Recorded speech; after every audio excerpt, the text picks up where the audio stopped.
The Chiricahua Indians of the Guarani people sailed down the Pilcomayo River years or centuries ago and reached the frontier of the empire of the Incas.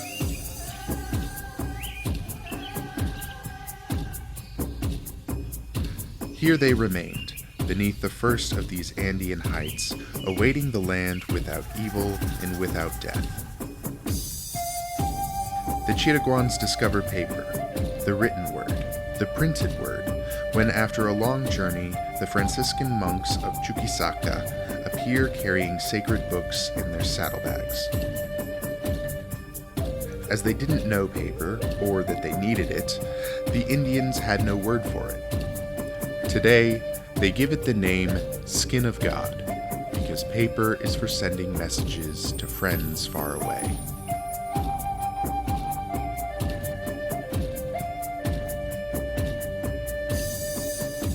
Seeking El Dorado, many soldiers of fortune have penetrated the remote New World, over there where the four winds meet and all colors and pains mingle, and have found nothing.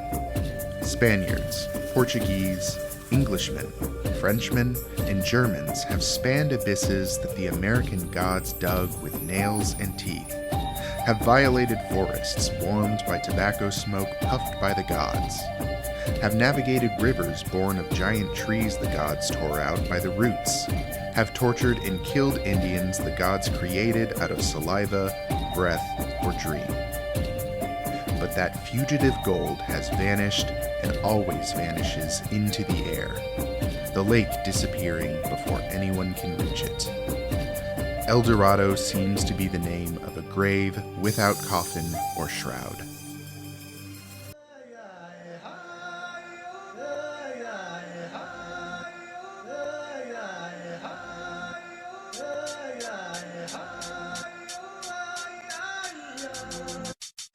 After much killing, they have taken him prisoner. Saint Joseph has been the patron saint of this colonial victory. They accuse Keinec of scourging Christ and of stuffing Christ's mouth with grass. He is convicted. He is to be broken alive with iron bars in the main square of Mérida.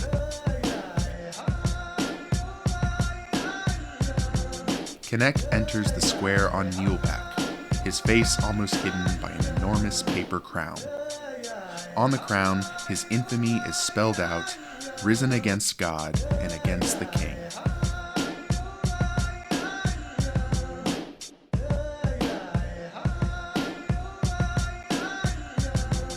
They chop him up bit by bit, without permitting him the relief of death, worse than an animal's fate in a slaughterhouse.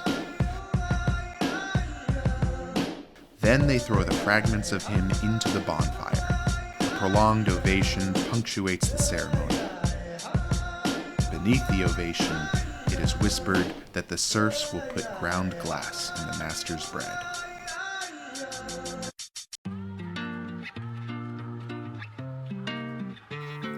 In the prohibited voodoo ceremony, aglow with lightning bolts, 200 slaves decide to turn this land of punishment into a fatherland.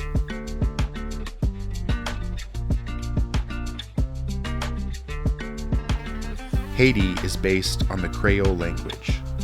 Like the drum, Creole is the common speech of those torn out of Africa into various Antillean islands.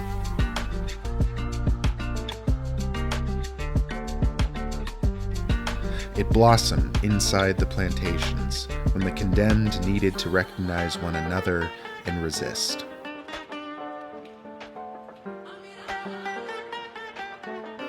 It came from African languages, with African melody, and fed on the sayings of Normans and Bretons.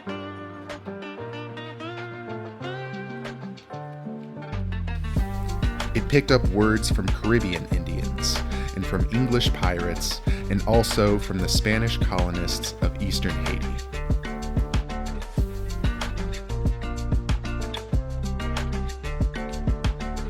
Thanks to Creole, when Haitians talk, they feel that they touch each other. Creole gathers words, and voodoo gathers gods. Those gods are not masters, but lovers, very fond of dancing, who convert each body they penetrate into music and light, pure light of undulating and sacred movement.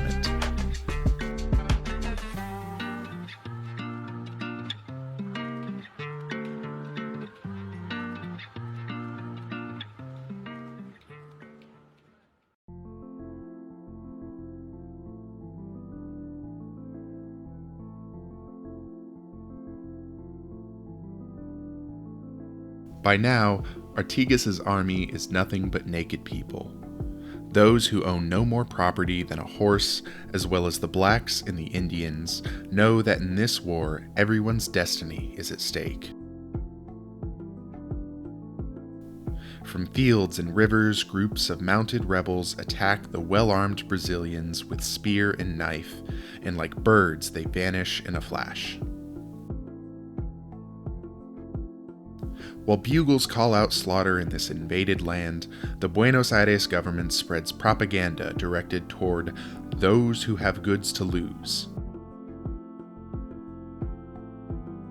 A leaflet signed by the Friend of Order calls Artigas a malevolent genie, apostle of the lie, ravenous wolf, scourge of his country, new Attila, disgrace of the century, an affront to the human race.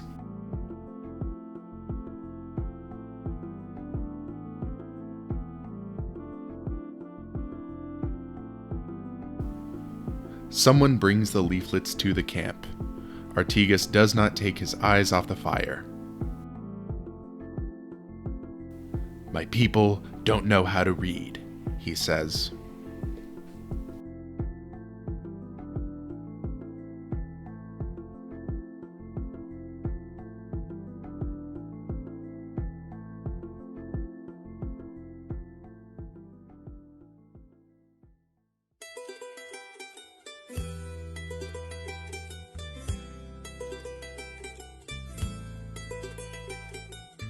In the main plaza of Mexico City, the American conquerors mete out punishment. They scourge the rebel Mexicans. They brand with hot irons the faces of the Irish deserters and then hang them from the gallows.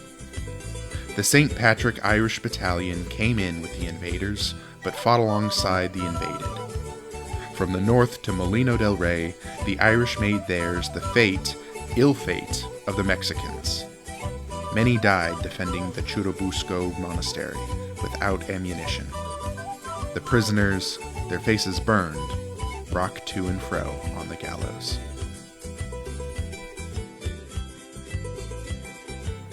And Fallen fights on. The last cannons are made of church bells and firestones and sand, while the Triple Alliance armies press on to the north. The wounded tear off their bandages because it is better to bleed to death than serve in the enemy army or march off to Brazilian coffee plantations with the brand of slavery. Not even graves are spared in the sacking of Asuncion. In Pirabebui, the invaders overrun trenches defended by women, the mutilated, and old people, and set fire to the hospital filled with wounded. In Acosta New, the offensive is resisted by battalions of children disguised with beards of wool or grass. And the butchery goes on. Those not killed by bullets are killed by plague. And every death hurts. Every death seems like the last, but is the first.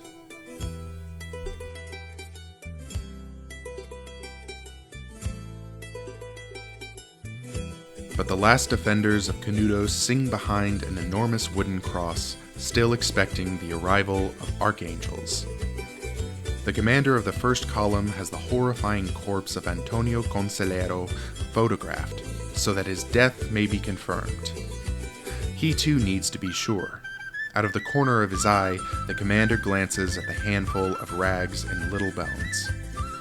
Wretched peasants of all ages and colors had raised a rampart of bodies around this battered Methuselah, enemy of the Republic and of the sinful cities. 5 military expeditions have been necessary. 5,000 soldiers surrounding Canudos, 20 cannons bombarding from the hillsides, incredible war of blunderbuss against Nordenfeldt machine gun. The trenches have been reduced to graves of dust, and still the Canudos community does not surrender. This utopia without property or law, where the poor shared the miserly land, the paltry bread, and faith in the immensity of heaven.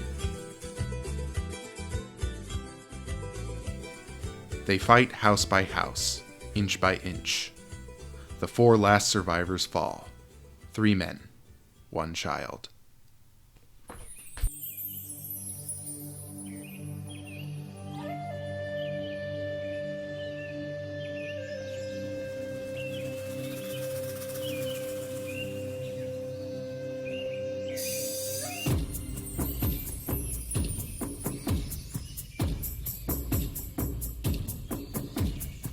Here it came to pass more than 4 centuries ago. Lying on his mat, on his back, the priest jaguar of Yucatan heard the message of the gods. They spoke to him through the roof, squatting on his house, in a language no one understood anymore.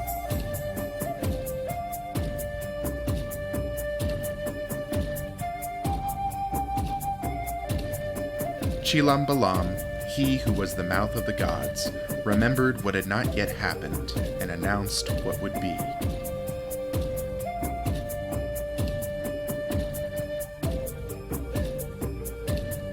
Stick and stone will rise up for the struggle. Dogs will bite their masters. Those with borrowed thrones must throw up what they swallowed.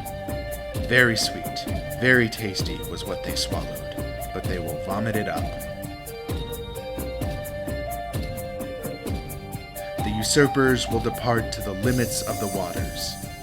Then there will be no more devourers of man. When greed comes to an end, the face of the world will be set free. Its hands will be set free. Its feet will be set free.